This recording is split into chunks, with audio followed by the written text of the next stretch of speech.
Hi everyone, I'm Andrew Krause, and I'll be presenting on this week's topic of nationalism and decolonization. I would say that there's a strong case to be made that the decolonization movement and the creation of so many independent nations was the most significant geopolitical event in the latter half of the 20th century, with the possible exception of the Cold War. As this first slide shows, at the end of World War II, over a third of humanity lived in territories directly governed by a foreign power, with many more living in countries that were in some way effectively controlled by an outside power. While doing this week's readings, two particular themes stood out to me. One was Frantz Fanon's assertion that decolonization is always a violent process, and the other was the speeches by Nehru and Sadat on the role of newly independent nations in the non-aligned movement during the Cold War. So first, let's look at Fanon's argument regarding the inevitability of violence during the decolonization process. As Fanon outlines it, decolonization will always follow the same rough template of the colonizers establishing a have versus have-not relationship with those being colonized. And Fanon also explained how this divided relationship is usually based on race.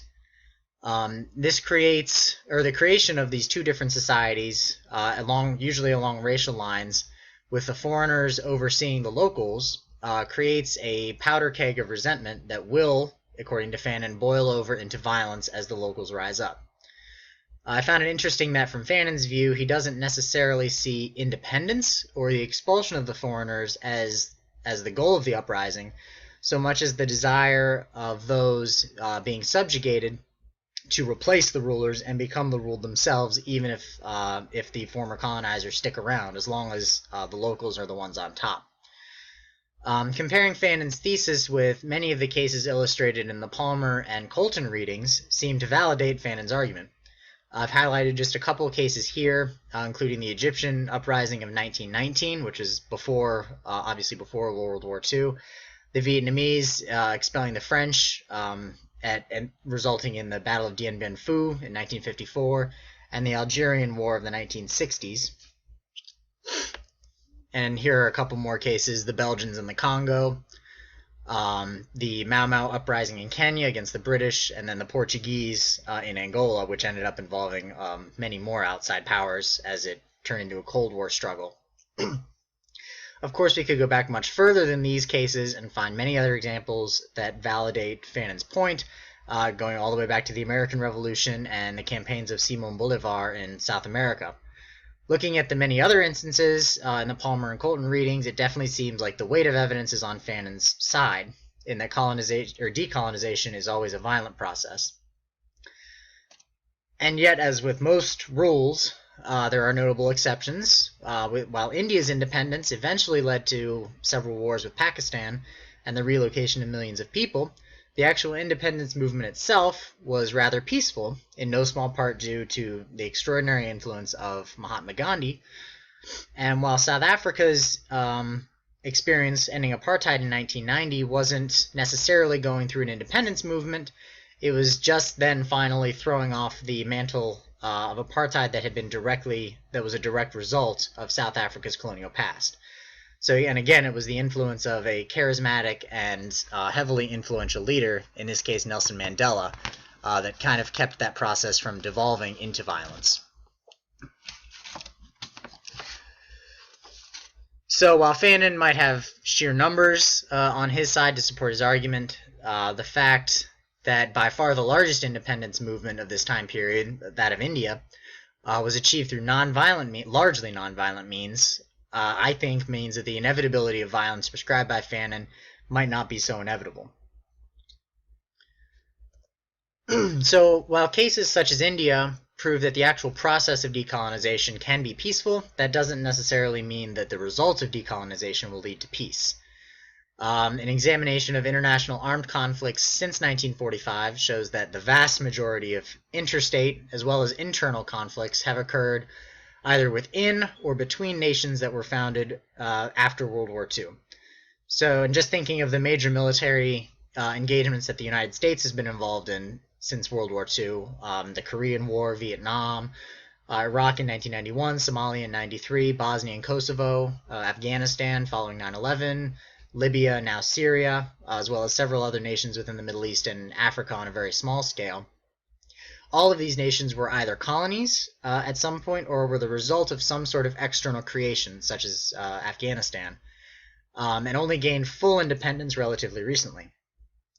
So, and you can see on this chart just the spatial distribution of these conflicts are heavily concentrated in Africa and in South Asia, as well as the Middle East.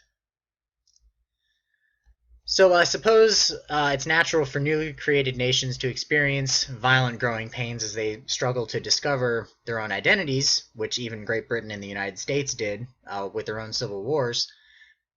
If we look at armed conflict just since 2000, we see that this trend of fighting occurring almost exclusively in the former colonial world is actually still going strong, with the newly formed nations either fighting internal struggles amongst themselves, fighting against each other, or fighting either for or against one of the Western powers within their own territory.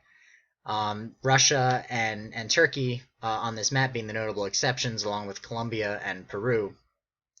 But again, you can see heavy concentrations in Africa and South Asia.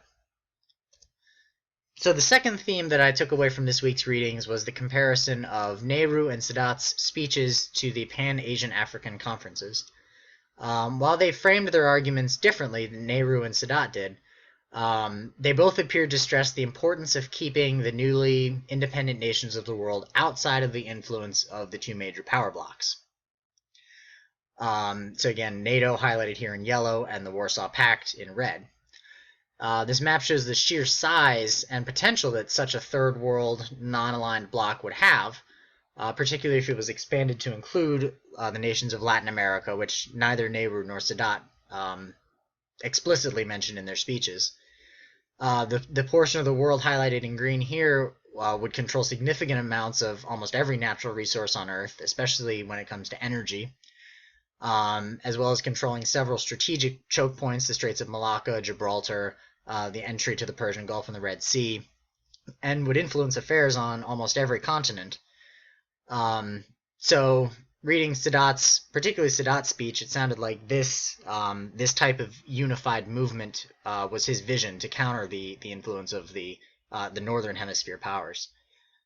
However, what really happened was quite different, and we can see that large green chunk of the world on the previous map ended up dividing itself into more regionally or ethnically based organizations such as those listed here, such as the Arab League or the Gulf Cooperation Council, ASEAN, Mercosur, and others.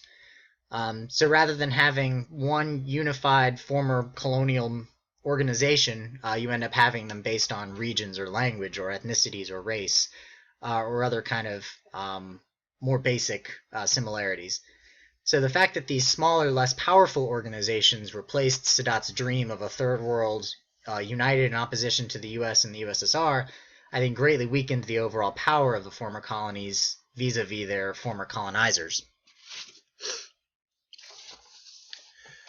And then there are these organizations that help maintain the connections between the former colonies and their former colonial overlords. The Commonwealth of Nations, uniting a lot of the nations of the former British Empire, La Francophonie, providing an institutional connection between a lot of France's former colonies and France itself.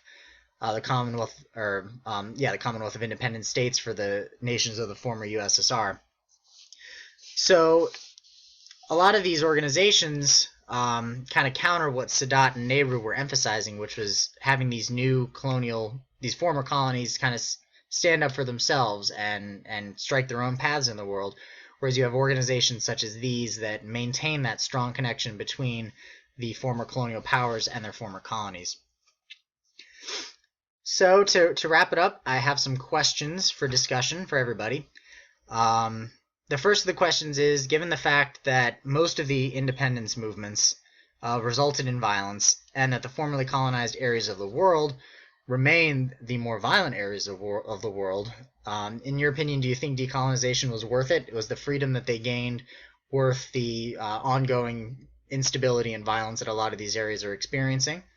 Do you think colonization was to blame for the continued violence that exists in many areas of the formerly colonized world? If these large chunks of Africa and South Asia hadn't been colonized, would they be as violent today? Based on the readings, did any European nation seem to handle granting independence to their former colonies better than any others?